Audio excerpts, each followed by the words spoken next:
আজকের এই ভিডিওর মাধ্যমে আমরা কোয়েশ্চেন নাম্বার 5 যেটা আছে সেটা আলোচনা করব। সেটা আলোচনা করতে গিয়ে নিচের প্রতিটি সংখ্যাকে সবচেয়ে ছোট কোন সংখ্যা দিয়ে পূরণ করলে সংখ্যাটি একটি পূর্ণবর্গ হবে। তো আমার কোয়েশ্চেনটা দিয়ে কোয়েশ্চেন যেটা আছে আমাদের কাছে সেটা কোয়েশ্চেনটা হইল যে নিচের সংখ্যা যে প্রতিটি সংখ্যার সবচেয়ে ছোট সংখ্যা কোন সবচেয়ে ছোট সংখ্যা দিয়া পূরণ যদি করি তাহলে আমরা কি হইব গিয়া সংখ্যাটা একটা পূর্ণবর্গ সংখ্যা হইব। এই ধরনের কোয়েকশনের যখনই আমরা আনসার বাইর করবো তখন আমরা শুধু এলসিএম বাইর করবো। শুধু কি বাইর করবো? এলসিএম বাইর করবো। যে উৎপাদক বিশ্লেষণ পদ্ধতির মাধ্যমে এটা করবো, উৎপাদক বিশ্লেষণ পদ্ধতির মাধ্যমে করবো। 1525 পিছনে 5 আছে, এর মানে এটা কি দিব? 5 দিয়ে মাল্টিপ্লাই হইব। 3 5 15, 3 5 15 একটা পুরা করে গেছে, তাই জন্য 0, 5 5 25। ঠিক আছে, এখানে 5 আছে, ওদের আবার 5 দিয়ে যাইব। 5 6 30, 5 1 5। দেখা যায় এখানে 61 আর দেখা যায় মৌলিক উৎপাদক পদ্ধতির মাধ্যমে আমি 61টার আর কোনোভাবে পাইতাম না। সো দ্যাট আমি কিটা করবো, আমার আনসারের মধ্যে আমরা লিখতে পারবো 1525 এর মৌলিক উৎপাদক হলো 1525 এর 1525 এর মৌলিক উৎপাদক হলো 1525 এর মৌলিক উৎপাদক আমি কি পাইছি? 5 into 5 into 5 into 61, 5 into 5 into 61। তাহলে দেখতে পারলাম আমি কি 5 এর পেয়ার আছে, একটা জোড়া আছে, কিন্তু 61 এর কোনো জোড়া নাই। সো দ্যাট যদি এইরকম কোয়েশ্চেন যদি থাকে তাইলে আমরা যে সংখ্যাটা জোড়া থাকে না এরকম, এখন যদি আমি 61 একটা এখানের সাথে মাল্টিপ্লাই করলেই, যেমন এখানে একটা রাফ আমি আইডিয়া দিলাম, 61 into 61 যদি 61 into 61 যদি করি তাইলে কি হইব গিয়া জোড়া হইব গিয়া, তাইলে একটা 61 যদি এখানে মাল্টিপ্লাই করি তখন কি আমার কি হইব গিয়া সংখ্যাটা একটা পূর্ণবর্গ সংখ্যা হইব। সো দ্যাট আমি কেন লিখবো অতএব, সো দ্যাট আমার আনসারটা কি হবে? 61 দিয়ে পূরণ করলে সংখ্যাটি একটি পূর্ণবর্গ সংখ্যা হবে। আশা করছি বোঝা গেছে জিনিসটা। শুধু এইরকম অঙ্ক দেখার পরে তুমি কি করবা, তোমরা এখানে কি করবা, এটার উৎপাদক বিশ্লেষণ পদ্ধতির মধ্যে নিয়ে আইবা। উৎপাদক বিশ্লেষণ পদ্ধতির মধ্যে যেটা পেয়ার আছে, কয়টা পেয়ার বাড়ছে দেখবা।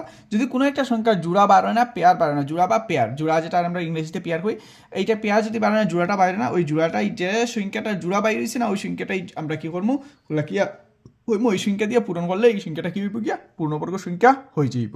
বুঝা গেছে জিনিসটা? Next question. নেক্সট কোয়েশ্চেনের মধ্যে আমার দিছে 1008 1008 যদি আমি উৎপাদক বিশ্লেষণ পদ্ধতি যে খাস করি তাইলে আমি দেখতে পাইলাম এখানের মধ্যে কি আছে? 2 আছে, 8 আছে। সরি, আমি 2 দিয়ে আমার বিভাজ্য। ঠিক আছে, 5 দুগুণা 10, আর এখানের মধ্যে একটা শূন্য আমি কি করছি, একটা করে গেছে, 4 দুগুণা 8। আবার এখানে 4 আছে, সো দ্যাট আমি এটা 2 দিয়ে যাইব। 2 দিয়ে যেতে গেলে আমি কি করবো? 2 দুগুণা 4, 2 দুগুণা 4, এখানের মধ্যে 1 গেলে 10, 5 10 হলে 5 দুগুণা 10 আর 2 দুগুণা 4। এরপরে আমার দেখলাম এখানে আবার 2 আছে, সো দ্যাট এখানে কি হইব, এখানের মধ্যে আমি আবার 2 দিয়ে যাইব, 2 দিয়ে বিভাজ্য। 2 একে 2, 2 একে 2, 2 দুগুণা 4, এবং এখান থেকে 1 গেলে এখানে 12, 6 দুগুণা 12। আশা করছি বুঝা গেছে জিনিসটা। এরপরে এখানে দেখো এখানে 6 আছে, তার মানে 2 দিয়ে বিভাজ্য, আবার 2 দিয়ে বিভাজ্য, 6 দুগুণা 12, তারপরে 3 দুগুণা 6, এখন 3 আছে, দ্যাটস মিন এটা কি না 2 দিয়ে বিভাজ্য না, বাট 3 দিয়ে বিভাজ্য। কীভাবে বিভাজ্য? 3 দিয়ে 6 7 8 9, 6 আর 3 যোগ করলে 9 পাই আমরা, আর 6 আর 3 9 পাই, এবং 3-এর কুটার মধ্যে 9 পাই, 3 3 9, সো দ্যাট এটা 3 দিয়ে বিভাজ্য। 3 একে 3, 3 দুগুণা 6, 3 দুগুণা 6, 3 একে 3, 21 হয়ে গেছে। এখন আবার 3 দিয়ে বিভাজ্য, 3 7 21, 3 7 21। আশা করছি বিষয়টা বোঝা গেছে। এখন নেক্সটে আমরা কি করবো, 1008 এর মৌলিক উৎপাদক পদ্ধতি। এই মৌলিক উৎপাদকের মধ্যে দেখো এখানে আমি কি পাইছি, 2 একটা 2টা 3টা 4টা, 2 4টা আছে না, আমি এখানে লিখে লাই 2 1 2 3 4, 3 কয়টা আছে? একটা 2টা,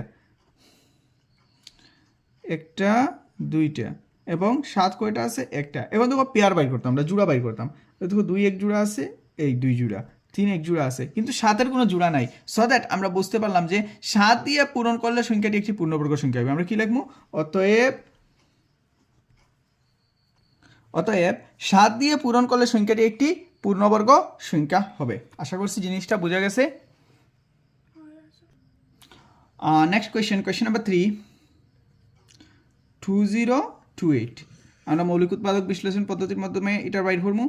2028, 8 আছে পিছনে, এর মানে 2 দ্বারা বিভাজ্য। 2 একে 2 0, 2 একে 2, 4 দুগুণা 8। বুঝা গেছে বিষয়টা?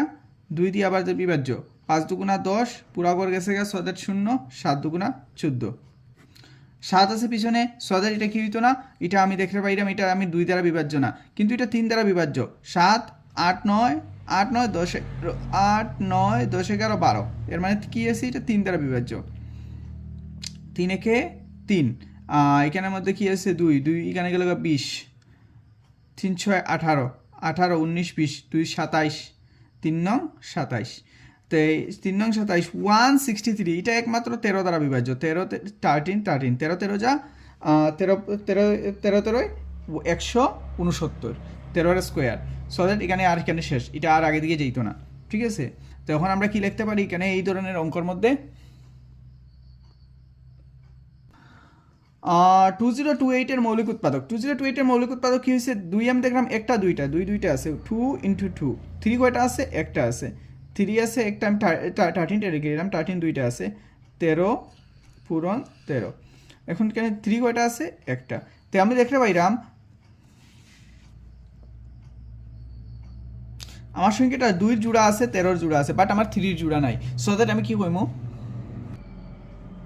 অতএব 3 দিয়ে পূরণ করলে সংখ্যাটি একটি পূর্ণবর্গ সংখ্যা হবে আমরা জানি যে সংখ্যাটার পেয়ার থাকে না জোড়া থাকে না ওই সংখ্যা দিয়ে আমরা যদি সংখ্যাটা পূরণ করি তখন কি হয়ে যায় এটা হলো একটা পূর্ণবর্গ সংখ্যা হইয়া দাঁড়ায় আশা করছি বোঝা গেছে জিনিসটা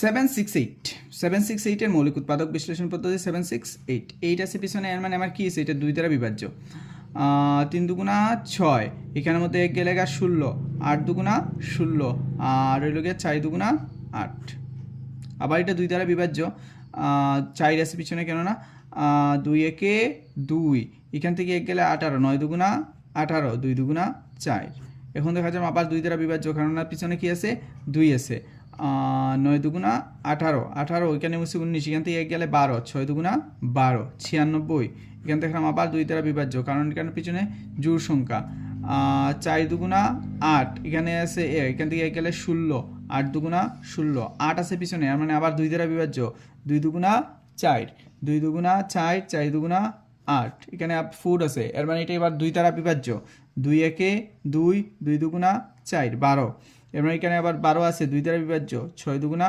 12 6 আছে এর মানে 2 দ্বারা বিভাজ্য 3 দুগুণা 6 আশা করছি বিষয়টা কীরকম উৎপাদক বিশ্লেষণ আমরা করি সেই জিনিসটা বুঝতে পারছো এখন আমরা লিখবো এই জিনিসের বিষয়বস্তুগুলো লিখবো অতএব 768 এর মৌলিক উৎপাদক 768 এর মৌলিক উৎপাদক কি আছে 2 কয়টা আছে দেখো আমরা প্রথমে গণিম 1 2 3 4 5 6 7 8 তাহলে 8 টেপ 2 দিই আমরা না 2 into 1 2 3 4 5 6 7 8 আর এবং একটা কি আছে 3 এ কয়টা আছে একটা যখন আমরা জোড়া বানাইমু 1 জোড়া 2 3 4 এর মানে 2 এর পুরা জোড়া আছে কিন্তু 3 এর জোড়া নাই 3 এর সাথে এর একটা 3 নাই না সো দ্যাট আমরা কি হইমু অতএব